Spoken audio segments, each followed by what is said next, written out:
They're deliberately trying to turn women against men. They have to divide the peasants. That's the only way the elites can retain control. They turn the blacks against the whites, the Democrats against the Republicans, the women against the men. It's all a psy-op, and they do it purposefully.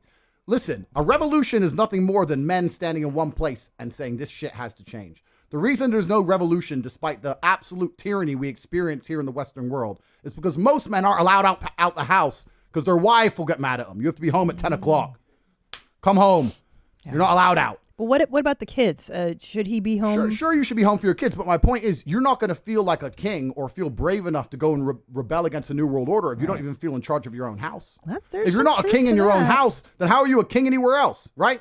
And the law is set up in a way in the Western world. Like that. The law is set up in the way in the Western world where men have absolutely zero power. Most men are clinically depressed, working jobs they hate, in sexless marriages, and they know they can't leave because they lose the house and they lose the kids and they lose everything else. So they don't have time to be concerned with anything that's actually happening in the world. They keep us divided and distracted. And empowering females is the easiest way to weaken the will of men. What happened when the Romans conquered the Greeks? The first thing they did was kill all the fighting age males. And we live in a world now where they are deliberately killing the fighting age males. They're killing the spirit, the warrior spirit inside of men. And they're doing that by motivating females and empowering them to the point where they're going to sit there and go, you know what? I'm a feminist. You can't tell me what to do. I'm allowed to go out with my friends. He's just my friend. I'm allowed to sleep at his house and drink vodka. Oh, I only sucked his dick. What's the problem? You know what? Fine, we get a divorce. I'm taking the fucking house. When the fight goes, the psy-op.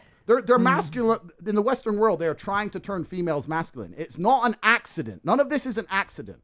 All of this is done very, very purposefully. And it's to destroy the will of man. The reason I feel compelled to say the things I say and do the things I do, etc., is because I live in a country where there's no femme-centric government that's going to come and destroy me. And also in my relationships with females, there's no woman telling me, Andrew, just put the mask on. Andrew, just be quiet. Andrew, it's late. Don't lose your job. Andrew, the kids, blah, blah, blah. They're just sucking men down the pit. So hold on. Do you mean to tell me that Cobra Tate will not be married, will not be tamed? It's not about being tamed or married.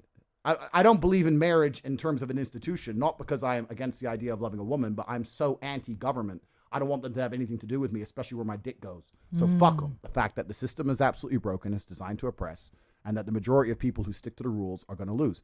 I don't want to sit here on a podcast that goes out to this many people and encourage anyone to break the law in any form. Of course. But the idea of the law-abiding citizen has been decimated in real time. In the last 3 years ago, you could stand there and proudly say, I'm a law-abiding citizen. The last 2 years, if they have not taught you that being a law-abiding citizen is going to turn you nothing into a fucking experiment for Big Pharma, then you're an idiot. You can no longer obey the law. And I'm not saying you have to break the law, but you need to find a way to do what the elites do, which is bend the law. You can no longer sit there and go, I'm just going to follow the rules and it's going to be okay. No, it isn't.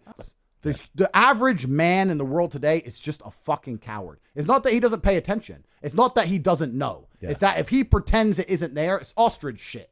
I'm just going to hide. I don't know what to do, so I want to hide from it. It can't possibly be true. No, they can't possibly have lied about that. No, it's all cowardice, right? Because you're a coward. Because when you accept the realities, now you need to do something. You're implored to act. They don't want that. So we're suffering from a massive pandemic of cowardice. That's the only pandemic in the world today. I see it. Men say it all the time. Well, it's not that bad. You know it's that bad. You're just too pussy to admit it because you don't know what to fucking do about it. That's the thing. I truly have no intention of changing the world. I have no political affiliation. I'm not Republican. I'm not Democrat. I'm not right. I'm not left. I don't believe in changing the rules of the game. I believe in winning.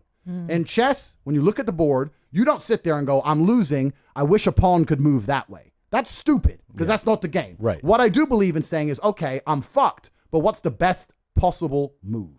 Yes. And what you'll actually notice is a grandmaster, you play a grandmaster at chess, he is sticking to the same rules as you. He's within the same constraints, but he will destroy you because he has a better understanding of the rules. I'm not out to change any rules. My society's not out to change any rules. The society can stay exactly as it is, can be as corrupt as it is. Don't give a fuck. I have no political affiliation. I don't care who's president. Don't care. They're preoccupied. If it's not your wife, it's a video game. It's not your video game. It's a job. It's not a job. It's politics or whatever. Some other distraction. It's all garbage. When Rome was losing, all they did was have endless circuses to keep you distracted from the losing war. The world we live in today, they try very hard to prevent you from creating your reality. You're constantly distracted by everything, and it's hard to focus on nearly anything. And they do that on purpose. For you to go stand out in the rain and protest, that takes focus. They want you distracted. They want arguments in the household. They want blacks to hate the whites, Republicans to hate Democrats. They want us all arguing with each other, for all of us to hate our neighbor, and us all to be so distracted and selfish and self-absorbed that we can't think beyond ourselves. That's what they're trying to do to us, and it's absolutely and utterly worked. It works. There's very few of these people, and look what they've fucking done to the entire world. It's absolutely insane. And before I get offed, I'd never commit suicide. So let's put that there. Yeah. But it's crazy. It's really crazy. And I don't think I'm on a hit list because I'm full of shit, right? I'm some millionaire with a bunch of bitches, bunch of cars. Tate's full of shit. I'm full of shit. Cool. But if you're still living inside the Matrix, we'll talk in 20 years and see who's full of shit.